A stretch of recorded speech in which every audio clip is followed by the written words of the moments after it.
But a lot of people in San Francisco can't. So we have a starting hacker rate of $40 a month. Even that's a lot of money for a lot of people, so we can let everyone in for free to take advantage of it. And this is a social experiment, as I see it, that's actually worked. So we also have no leaders. We have a board of directors because we're a legal corporation, but they have no power except to do what the membership votes. And the membership voting is by consensus only, meaning 100% of the entire membership who want to vote on a given topic have to agree before it proceeds. This can be frustrating for some people. If you've been part of a consensus organization, I'm sure you have some examples. But for us, it works really well. Things can move kind of slowly, but it means that all the things that we do, people like. But that's not okay for every group. Some people are going to be more of there's a benevolent dictator that really calls the shots. And other ones most are really in between, usually democratically run, majority rule. But yeah, and there's way different ways of making it work. Tech Shop is for-profit, and some of the other groups here have started not as a nonprofit like NoiseBridge, but with an LLC, which is a for-profit structure, but much easier to get off the ground and running. But there are hackerspaces around the world that have started without any legal structure whatsoever, and they squat. And so they, it's just whatever suits the group. Anyone want to add anything about your organization and how you know yourself? We have officers, but all our officer positions have duties and responsibilities, but not extra powers. So it's like to be an officer, you are saying you want to put in maybe more work than other people, but you're not getting anything extra out of it. So you don't get to make any decisions unless it's just like this is something that needs to be made right now. But everything else is voted on. Yeah, we have a similar structure. Officers, there's very limited. The officers have a spending limit, just so I'm the treasurer, I can go out and buy trash bags without having a vote. But otherwise, any even moderately large expenditure has to be voted on by the group. And so again, the officers get to do extra work with really no extra decision-making power. But it works for us. People are happy enough to do that. And then again, the organization part, like Mitch had said, the one thing that really got us off the ground was getting a space. So having an actual space to condense around really boosted our membership tremendously with that.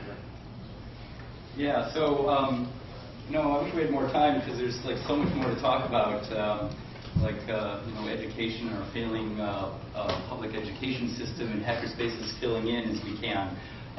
As is Faire and Make Magazine, a bunch of other groups around the country. But why don't we see if there's any questions that people want. So, would the group talk about how the different hackerspaces were able to acquire equipment? What type of equipment? Shop equipment? We largely just have members, bring in stuff if they have stuff. So I personally brought in a grinder, an air compressor. We had another person bring in, a table saw, another person bring in, a compound miter saw. It's just, a lot of it's just been stuff that members have brought in. We also lucked out a lot in that we had an estate donation that someone actually knew about NoiseBridge, came home to Pittsburgh. His father passed away. He heard about us, and they had tons of electronics test equipment, drill presses, a lot of equipment, and they wanted to see it go to a really good space where it would be able to be used. And so we thankfully were able to get all of that. So that helped a lot. So we raise $1.5 million in every community that we go into where we buy the equipment at huge discounts from manufacturers who want to get their machines out and display. Wow. It's all brand. We just use all brand new stuff. They don't tend not to break down. They're under warranty.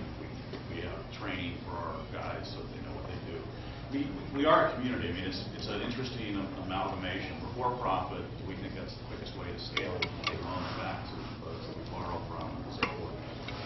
But we use a lot of volunteers. I mean, we literally shut Tech Shop in Menlo Park down and move it to the Faire in San Mateo. We have 70 volunteers that show up on a Thursday, load the equipment up on huge trucks, park them up, fire up 3-phase electricity, and hook all the machines up and have them running over the Faire. So volunteers are an enormous component to it. But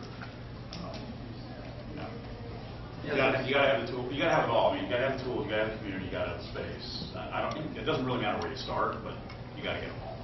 Tools come, I think, space and people and tools just happen to come, at least for a lot of the smaller spaces, the hacker spaces. You just open your doors and people are like, oh, I've got one of those. I use it like once a month. I can use it here once a month.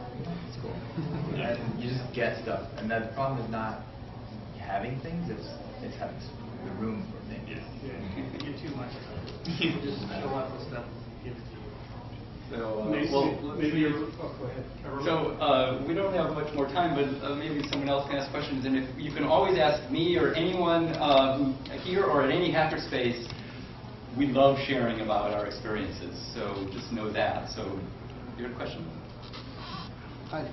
Yeah. What about if somebody comes up to your hackerspace and says, we saw Project Big Sparky Bangy thing on the internet and we really like it. We would like to buy the project from you, produce it, and give you guys like a royalty or credit or some huge chunk of change. Would any hackerspace be willing to do that? I mean, you said that you had somebody got the iPhone. We're not a manufacturing facility. I mean, But, like they said, we like your product, we'll do the manufacturing. We'll do the So manufacturing. we made the original concept of the project, Right, and they just buy it from you. and they wanted to buy the License. Basically, you're asking. Yeah. Well, the I thing think it is, would really it depend. I has- think it would really depend on the people who really dreamt that up and came up with it. Whether At our space, everyone just has their own Yeah. intellectual property, so Yeah. whatever you do, whatever you invent, it's your own, and you want to make a business out of it. We don't take and- any of our members' IPs, or it's their IP.